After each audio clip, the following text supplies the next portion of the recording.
really stuck. I mean, there were some times this past season where I'm like, just kill someone already. And you finally had to go against, yeah, I feel like Morgan was such a character of extremes. In the beginning, early on, he seemed like he was killing everyone, and then, you know, he had that moment where he had this epiphany, and he was like, all life is precious, and I have to live by this code. And so now, he's forced to go against his principles to save Carol. So how is this going to affect him going forward? Can he see that sometimes it's okay, or do you feel like he's got to go back to the code, or where do you think he's at this point?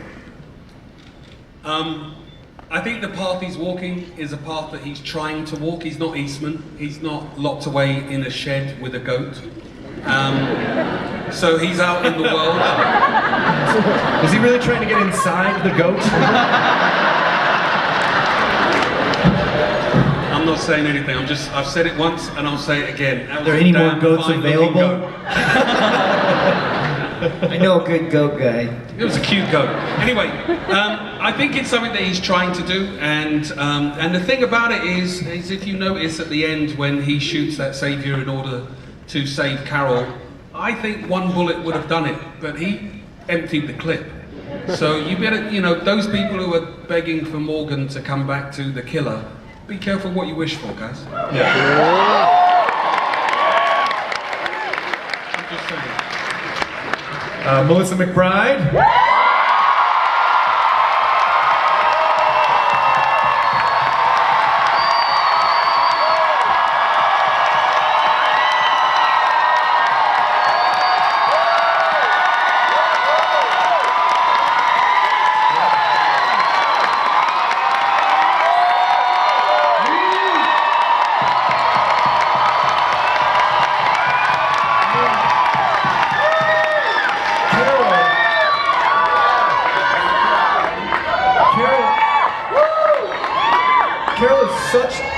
Carol is such a wonderful. Sick. Thanks, guys.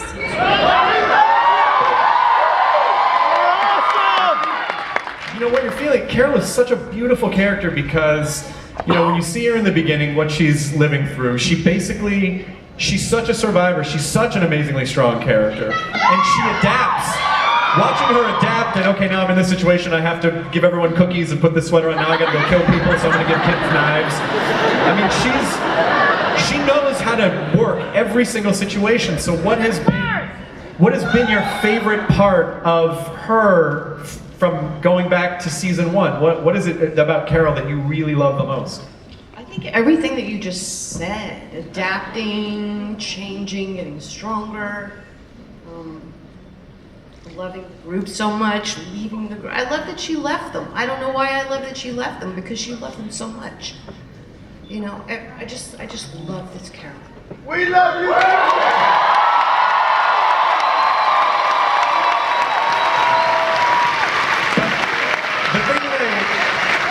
One of the things I appreciate her a lot, and especially with this show, is that, you know, yeah, they could have just turned her into a character like, okay, she's just a killing machine now.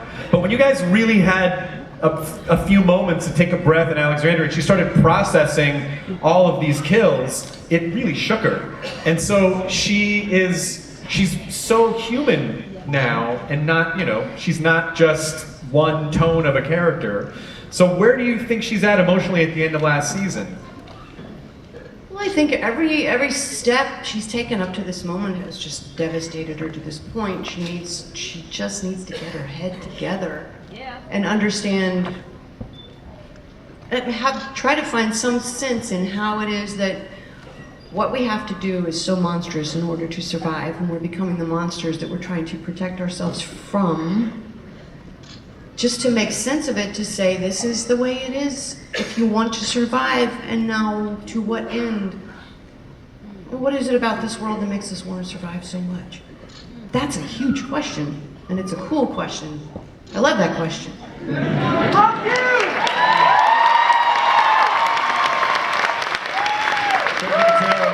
Has become, she's really become a leader. She's really become such a strong character, and I would so love to know how she would be dealing with the situation differently, because she was in such rough shape going into the end of last season. how do you think she would have dealt with things differently if she had been completely healthy?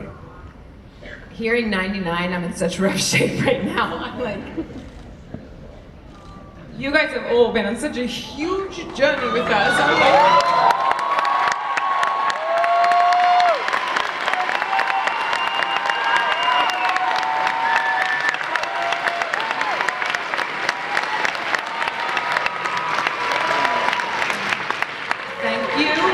and thank you for caring about our show and for being mad when you don't know things. And I mean, like, I love you too. Thank you. I mean, when Melissa said, what did you say? I just like, I don't remember your question, Chris. I like this is larger than our lives. This is larger than our show. This is like such a privilege. It's such a great thing. We're so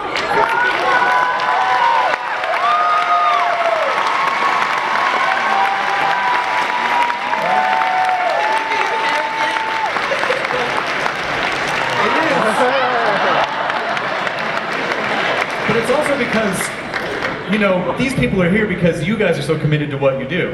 You know, you guys. And I think the thing that sets the show apart from so many other shows is that you guys legitimately give a shit. Like, you care as much about this show and this fandom and this universe as these people here. Like, you're fans of the thing you're working on. And so it's special to me and everyone here that you show up and they love that. I mean, you know, I don't think anyone wants you to ever feel sad, but to see that it means this much to you is like it's a really big deal to these fans and to everyone. So it's just, I know you guys work in a bubble and you're in rural Georgia shooting for most of the year and you kind of don't know what's going on in the outside world, but you know, this is the result of your passion and everything that you guys are doing. It's making this many people happy every week. So, and sometimes devastated, but it's because they care. And it's funny that you say, like, yeah, get mad when you don't know about stuff. That means you guys are passionate. That's important. If people didn't care, they were like, I don't give a shit. Well, you don't want that, you know? Like, you want people to give a shit in either direction. But yeah! Like that guy in the back. give all your shit. But my question was, how do you think Maggie would be handling this particular situation differently if she had been healthy and not, you know, completely about to fall over? Yeah, I mean, I think we were pretty incapacitated because we knew somebody was going to be hurt if we rebelled and reacted. And I mean, it takes everything in anybody's power to not get up and just headbutt that guy over there. But you know, I love you, Jeff. I love you too. Just kidding. Not kidding about that. Yeah, how would she, I can never say how she would have handled it differently. I don't know. It was just, I think that's what's so rare about this episode and what's so rare about what this propels everyone into, because it's so unexpected, jarring, and destabilizing in a bigger way than we've ever had. I mean, the story that comes from this year is like, it's insane. Yeah, I mean, we were completely just knocked off our feet, literally, to the ground. So we will see how people deal with what they could and should and would have done as we go through. Well, no matter what happens, and no matter who it is, and I legitimately don't know, because I honestly, I'm too bad of a liar. If you pin me down, you'd be able to, and people do pin me down. I legitimately don't know, and I won't watch until the day before. But no matter who it is, you guys, I'm sure you understand that you're a part of this family forever, and this is a significant community to be part of.